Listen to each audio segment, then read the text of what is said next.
I do my best to find some kind of glow. When I was a teen growing up in a small Missouri town in the 1960s, I stood out in a crowd.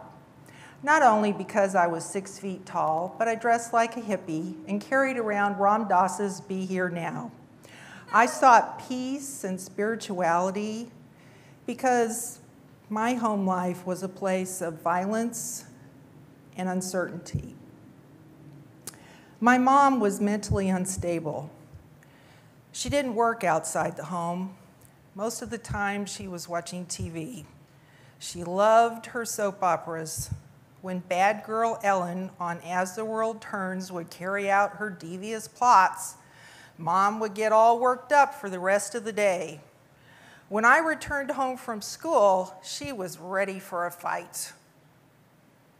Completely unprovoked, she'd yell at me, "You're just like Ellen! You can't be trusted!" And it would escalate from there. Eventually, I would lock myself in my bedroom or run out the front door.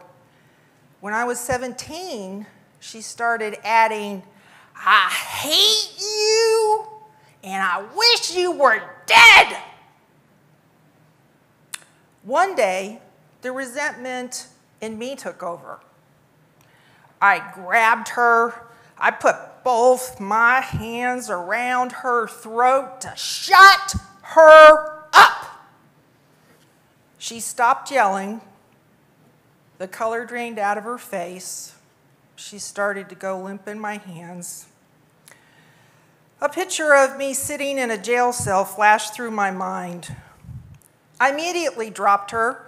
I ran out the door and up a girlfriend's house to calm down.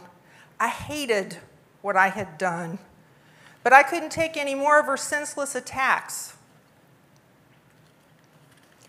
I went to summer camp in Oklahoma every year. Being away from that house that was so confining and in the presence of people who thought like I did was exhilarating.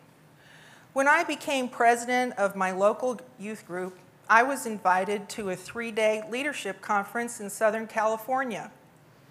The camaraderie was intense and enticing. People there seemed to be highly evolved and more spiritual. Plus, I was reunited with the very handsome and charming Carter Smith. He used to live near my hometown. 5 years before, he was quiet and awkward. Now he was 6'4". Had these beautiful Hindu Buddha eyes, and it looked like he was running the whole extravaganza. If only I could live in California instead of visit for a weekend, I thought. Back home, one day early in my senior year, I stayed home from school with a fever. Late in the morning, Mom started coming at me. I went in my bedroom and locked the door. She got a hammer out to undo the lock. And when that didn't work, she started throwing herself against the door. I started getting scared instead of just pissed off.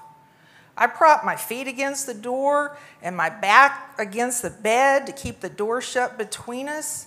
I stayed frozen like this until my sister came home from school. Both my body and my heart were aching. Soon after that, I had a serious talk with my dad. He had sent my mom to a mental institution before, and it had helped for a time, but it cost $20,000. He told me he couldn't afford it now. Well, what'll I do the next time she comes after me? You can outrun her. You're faster and smarter. I know it hurt him to tell me this, but all we could do was pray. That wasn't enough for me. I made a plan to run away to California It didn't matter that I was only 3.5 months away from my high school graduation. I could not stand to live there anymore. I cleaned house for a doctor on Saturdays and was a cashier at Zayre's after school so I could pay for a private telephone line to be installed in my bedroom. I started calling my new California friends. When Carter found out what was happening to me, he asked his parents if I could stay with them. My plan was coming together. It was all I could think about. I finally had enough for a one-way plane ticket. The week before I left, I made a deal with my dad. If I would get a post office box so we could write each other, then he had to keep Mom from calling the police to find me and bring me back. My sister would have told my mom, so I left her behind without a word. That hurt. But Mom had never treated her like me. I wasn't worried about her. My plane landed at LAX on a clear February day. I could see snow-capped mountains in the distance as Carter drove me to his parents' home in San Fernando Valley. I spent the first night at the Smith home safe and sound. It was so refreshing to be around a normal family. Because Carter had already graduated and had a job, he had his own place.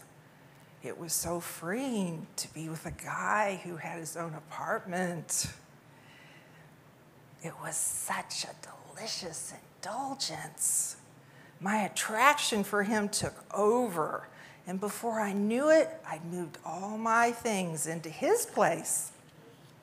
I had enrolled in a nearby high school so I could graduate. Shortly after I started school, Carter lost his job. He had at Taco Bueno.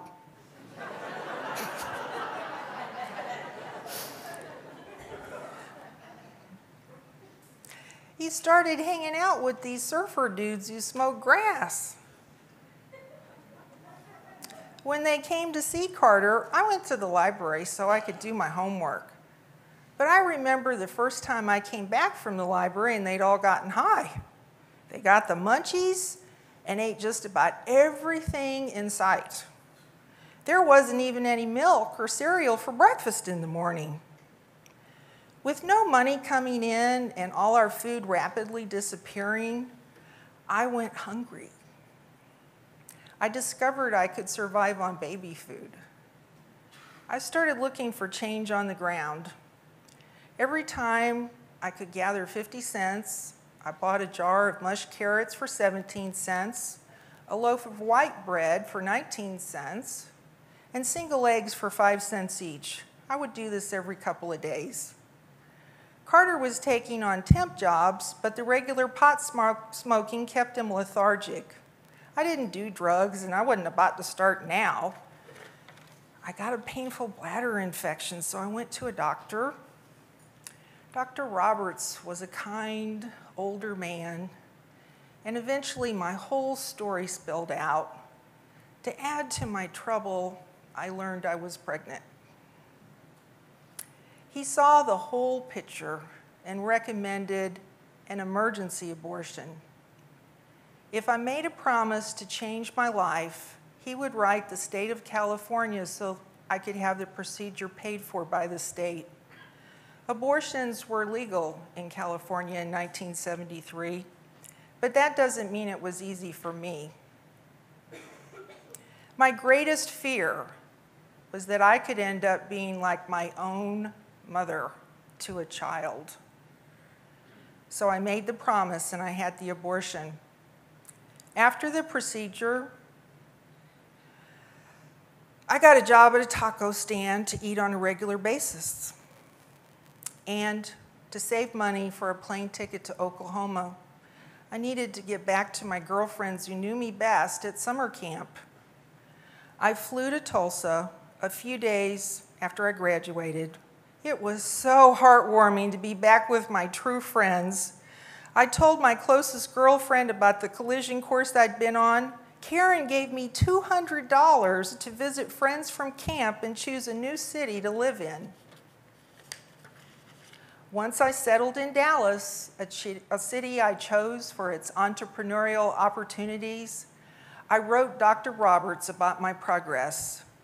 I found in Dallas what I was looking for, but never found in Los Angeles: a commune with 20 other like-minded New Age people. Drugs were not allowed. We were vegetarians. I was safe and happy. I thought I would live there forever.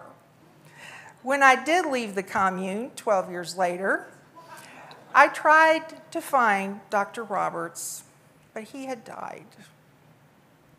So I wrote him a letter in my heart. I thanked him again for pulling me out of the train wreckage my life had become in California. I believe he can see me now, what I've made of myself.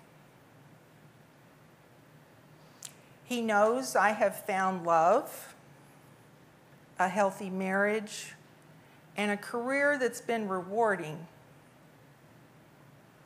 And I can hear him saying, "She kept her promise to me, and she's been better for it." And I am.